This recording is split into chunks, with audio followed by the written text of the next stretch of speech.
Baik, bismillahirrahmanirrahim. Assalamualaikum warahmatullahi wabarakatuh. Untuk pertemuan kali ini merupakan pertemuan lanjutan pada CLP yang pertama, yaitu terkait dengan reaksi redoks pada bagian menyetarakan reaksi redoks bagian 1. Jadi untuk menyetarakan reaksi redoks sebetulnya adalah sesuatu yang paling mudah melalui beberapa metode. Salah satunya adalah metode menggunakan setengah reaksi. Apa yang dimaksud dengan metode setengah reaksi? Jadi metode setengah reaksi itu adalah metode yang memudahkan kita dengan cara membagi reaksi komplit atau reaksi lengkap menjadi masing-masing setengah reaksi antara reaksi reduksi dengan reaksi oksidasi.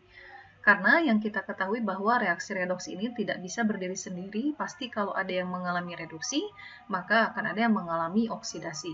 Nah, yang dimaksud dengan metode setengah reaksi itu adalah metode yang membuat kita memilah berdasarkan yang mengalami reduksi dengan yang mengalami oksidasi.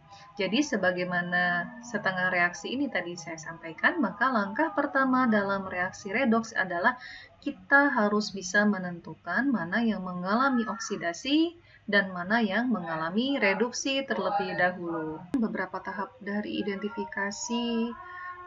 tahap dengan cara metode setengah reaksi, yaitu yang pertama adalah mengidentifikasi mana dari reaksi kimia yang berlangsung yang mengalami reduksi atau yang mengalami oksidasi. Atau dengan kata lain kita bisa istilahkan mana reduktor dan mana oksidator. Masih ingat bahwa reduktor itu berarti dia yang mengalami oksidasi dan oksidator berarti dia yang mengalami reduksi. Contoh soal di sini saya memiliki seng dengan Ag+ di dalam bentuk aqueous dan menghasilkan reaksi dalam hal ini menjadi zinc atau seng di dalam aqueous dalam larutan yang berupa ion, kemudian menghasilkan padatan dari perak tersebut. Kalau Anda perhatikan di sini sebetulnya kita bisa melihat terjadi perubahan dari bilangan oksidasi. Kenapa? Karena dalam aturan yang pertama untuk penentuan bilangan oksidasi kita tahu bahwa penentuan itu sangat mudah jika kita menemukan bilangan oksidasi pada elemen bebas atau unsur bebas, salah satunya adalah Zn dan Ag. Dari sini kita dapatkan bahwa nilai bilangan oksidasi berdasarkan aturan dari bilangan oksidasi tersebut keduanya akan memiliki nilai bilangan 0 dengan 0. Jadi Anda bisa lihat di sini 0, kemudian dia menjadi 2+. Jadi bisa Anda lihat dari 0 perubahan bilangan oksidasinya meningkat menjadi +2. Karena dia meningkat, maka dia mengalami reaksi oksidasi. Dan karena dia mengalami oksidasi, maka dia merupakan sebuah reduktor. Sebaliknya untuk Ag+. Ag+ ini dari +1 kemudian mengalami perubahan bilangan oksidasi menjadi 0. Maka dengan kata lain kita bisa dapatkan bahwa Zn adalah oksidator, Ag+ merupakan reduktor. Seperti yang sudah disampaikan bahwa metode setengah reaksi ini membagi reaksi yang sempurna atau reaksi lengkap ini menjadi dua bagian. Memisahkan antara bagian yang mengalami oksidasi dengan mana yang mengalami. Jadi kita pisahkan mana yang mengalami reduksi dan mana yang mengalami oksidasi. Zn mengalami oksidasi, maka kita bisa sebutkan dalam hal ini Ag+ mengalami reduksi.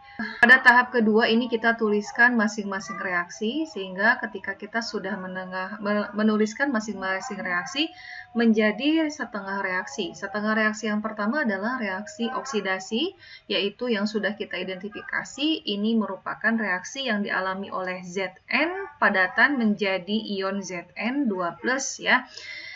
Setengah reaksi berikutnya adalah Ag+ menjadi Ag atau perak menjadi. Masing-masing setengah reaksi ini bisa kita identifikasi bahwa yang satu mengalami kenaikan bilox, yang kedua mengalami penurunan bilox. Jadi sebagaimana yang kita ketahui bahwa reaksi redoks itu secara definisi merupakan reaksi yang melibatkan elektron. Ketika sudah kita definisikan atau kita identifikasi masing-masing setengah reaksi, maka kita harus menuliskan elektron yang terlibat.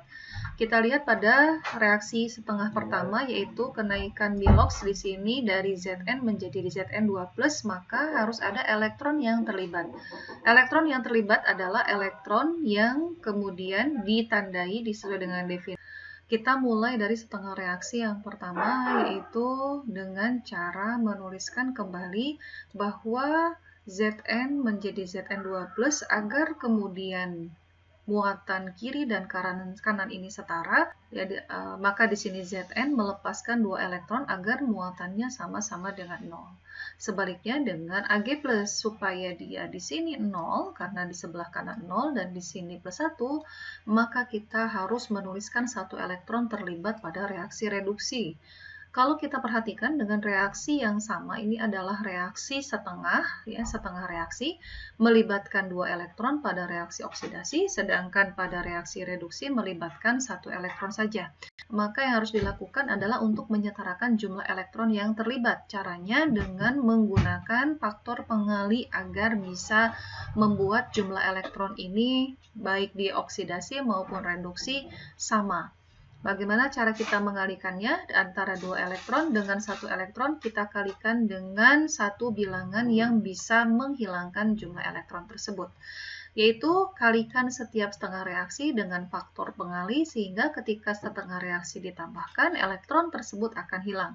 Pada reaksi oksidasi, karena di sini sudah melibatkan 2 elektron, sedangkan pada reaksi reduksi hanya melibatkan 1 elektron, yang paling mungkin adalah mengalihkan faktor pengali 1 untuk reaksi pertama dan kedua untuk reaksi reduksi.